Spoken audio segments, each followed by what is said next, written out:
খুব ঝড় বৃষ্টির পরে বাড়ির বাইরে থেকে একটু আওয়াজ পেল। তো একটি মহিলা আওয়াজ পাওয়ার পর বাইরে গিয়ে দেখে একটি ছোট্ট প্রাণী।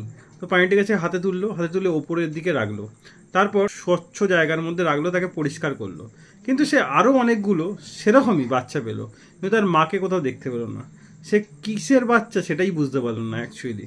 তাও সে তাদের পরিষ্কার করলো, তাদের একটু দুধ খাওয়ালো। দুধ খাওয়ানোর পরের দিন একটি বাচ্চার অবস্থা খুব খারাপ হয়ে যায়। তাকে সিভিআর দেয়, সিভিআর দেওয়ার পর সে নিঃশ্বাস নিতে শুরু করে, ফাইনালি সে ঠিক হয়ে যায়। তো স্যার হাতে নিয়ে তোলে এবং ভাবে যে এটা কোন প্রাণী। তো অনেকে বলে হয়তো ছোট ইঁদুর হতে পারে, অনেকে বলে বড় ইঁদুর হতে পারে। তো সপ্তাহখানেক এরকমভাবেই যাওয়ার পর আস্তে আস্তে তার গায়ে সাদা লোম আসতে শুরু করলো। তো এটি দেখে মেয়েটি ভাবলো এটা আজ যাই হোক, ছোট ইঁদুর হবে না। তো আস্তে আস্তে সেটা বড় হতে শুরু করলো এবং তাকে আরও বেশি ভালোবেসে বড় করতে শুরু করলো মেয়েটি।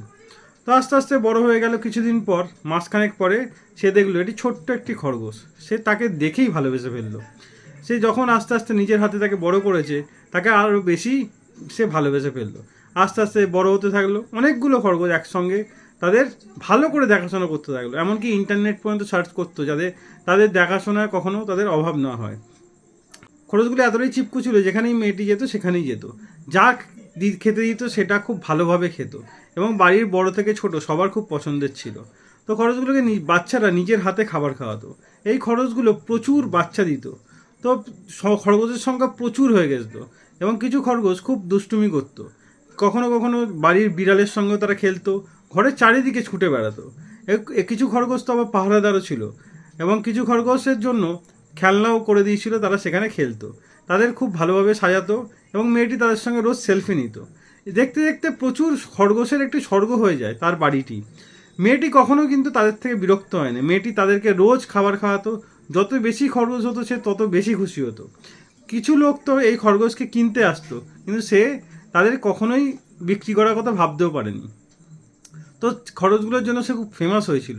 ওই খরচগুলোকে নিয়ে সে সোশ্যাল মিডিয়ায় পোস্ট করতে এবং খুব বেশি ফেমাস হয়েছিল।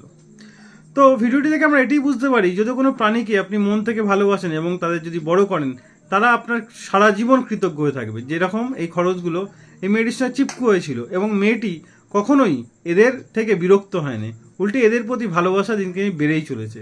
এখনও এই খরগোশের পরিমাণ বেড়ে চলেছে এবং তাদের জন্য একটা সুন্দর জায়গা করেছে মেয়েটি, যাতে এই খরগোশগুলো থাকার কোনো অসুবিধা না হয়। তো মেয়েটি একটি মানবতার কাজ করে চলেছে। তো ভিডিওটি ভালো লাগলে অবশ্যই লাইক করে শেয়ার করে দেবেন।